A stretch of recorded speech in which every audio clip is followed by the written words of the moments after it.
بسم اللہ الرحمن الرحیم۔ یہ درد بھرا واقعہ سن کر آپ کی آنکھوں میں آنسو آ جائیں گے۔ ایک مرتبہ بی بی فاطمہ رضی اللہ تعالیٰ عنہ گھر کے تمام کام مکمل کر کے چکی پیس رہی تھی اور رو رہی تھی۔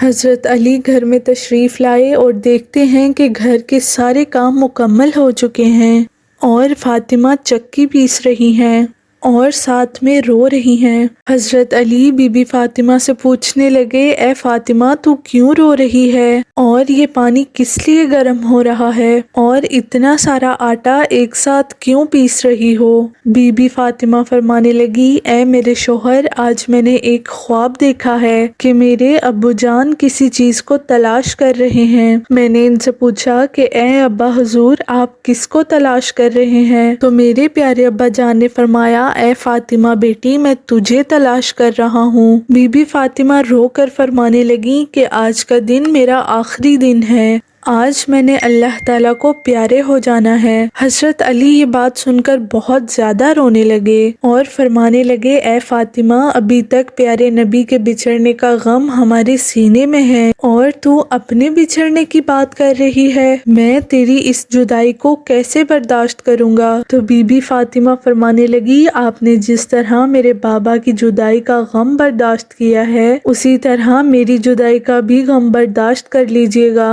حضرت علی پوچھنے لگے کہ یہ پانی کیوں گرم کر رہی ہو اور یہ اتنا آٹا کیوں پیس رہی ہو؟ آج کے دن بھی تم یہ کام کر رہی ہو؟ تم نے بہت کام کر لیے ہیں۔ بی بی فاطمہ رو کر فرمانے لگی، اے میرے پیارے شوہر، مجھے آپ کے بھی تو حق ادا کرنے ہیں، اپنے بچوں کے بھی تو حق ادا کرنے ہیں۔ میں پانی اس لیے گرم کر رہی ہوں کیونکہ اپنے بچوں کو اپنے ہاتھوں سے نہلا سکوں۔ میں آٹا اس لیے پیس رہی ہوں تاکہ میرے بچے اور آپ اس آٹے کی روٹیاں بنا کر کھا لیں۔ میں آپ لوگوں کے کپڑے دھو چکی ہوں تاکہ آپ کو دھلے ہوئے کپڑے مل جائیں اور آپ پہن سکیں۔ میرے بعد میرے بچوں کو کون آٹا پیس کر روٹیاں بنا کر کھلائے گا؟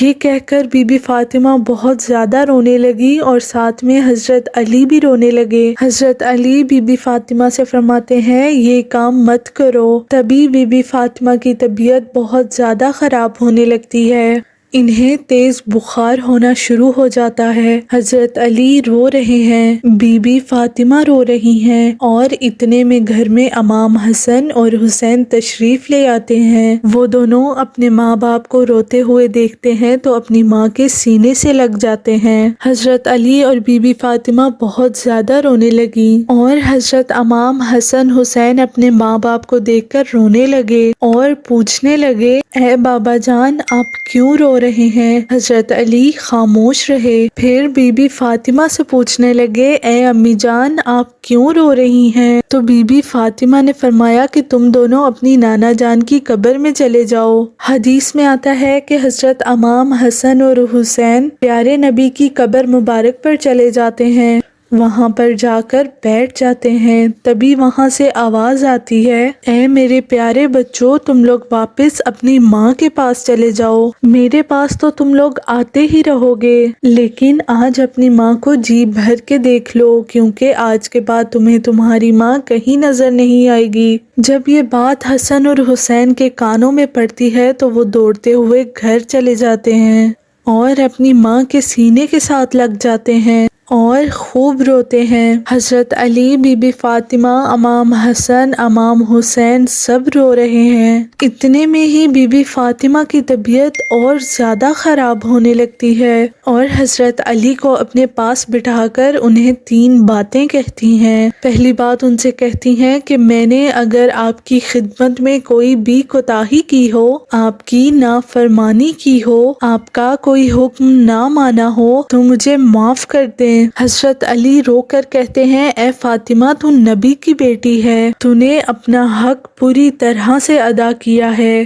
میں تجھ سے ہمیشہ خوش ہوں، مجھے تجھ سے کوئی گلہ نہیں ہے۔ بی بی فاطمہ دوسری بات کہتی ہیں، اے میرے شوہر، جب میں اس دنیا سے چلی جاؤں اگر آپ نے دوسری شادی کرنی ہو تو آپ کر لیجئے گا، میرے بعد میرے بچوں کو میرے جتنا پیار دیجئے گا، ان کو ماں کی کمی محسوس نہ ہونے دینا۔ اور بی بی فاطمہ کی تیسری بات آپ سب کو بھی حیران کر دے گی۔ بی بی فاطمہ فرماتی ہیں کہ میں جب اس دنیا سے وفات پا جاؤں تو آپ میرے جنازے میں کسی کو بھی نہ بلائیے گا۔ یہ بات سن کر حضرت علی حیران ہو جاتے ہیں اور فرماتے ہیں، اے فاطمہ تو نبی کی بیٹی ہے، میں تیرے جنازے میں کسی کو کیوں نہ بلاؤں؟ تو بی بی فاطمہ فرماتی ہیں، میں نے آج تک اپنے آپ کو پردے میں رکھا ہے، کسی بھی غیر مرد کی نظر نہیں پڑی، میں چاہتی ہوں میرے مرنے کے بعد بھی کسی غیر مرد کی مجھ پر نظر نہ پڑے، جب شام ہو جائے، اندھیرا ہو جائے، آپ مجھے تب دفن کر دیجئے گا۔ یہ بات سن کر سب بہت زیادہ رونے لگتے ہیں۔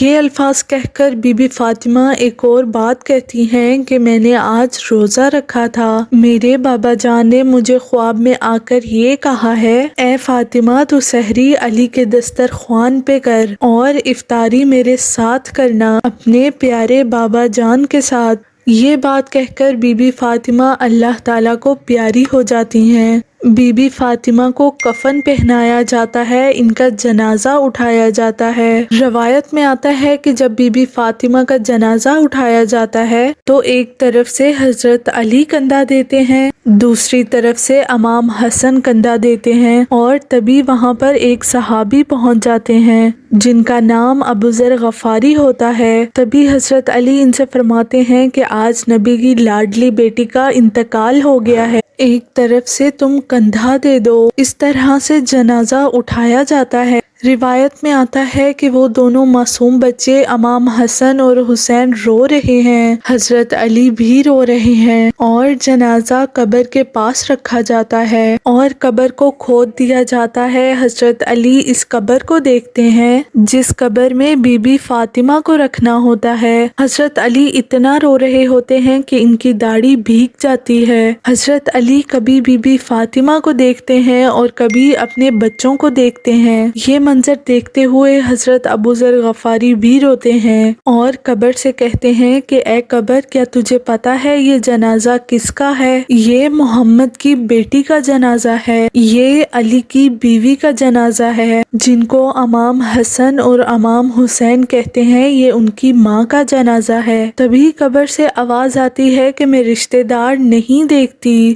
میں اعمال دیکھتی ہوں۔ یہ قبر سے جو آواز آئی تھی وہ بی بی فاطمہ کے لیے نہیں تھی، کیونکہ بی بی فاطمہ تو بخشی بخشائی تھی اور وہ جنت کی عورتوں کی سردار ہیں، بی بی فاطمہ تو ہر گناہ سے پاک ہیں۔ یہ آواز تو ہم جیسے لوگوں کے لیے تھی جو بہت زیادہ گناہگار ہیں۔ بی بی فاطمہ کو قبر میں دفنا دیا گیا اور حضرت علی اپنے دونوں بچوں کو لے کر قبر پر ہی بیٹھے رہے، وہ تینوں بہت دیر تک روتے رہے۔ حضرت امام حسن حسین اپنی ماں کو یاد کرتے رہے۔ اسی طرح کی اسلامک اور انفارمیٹیو ویڈیوز دیکھنے کے لیے میرے چینل کو سبسکرائب کریں۔ شکریہ۔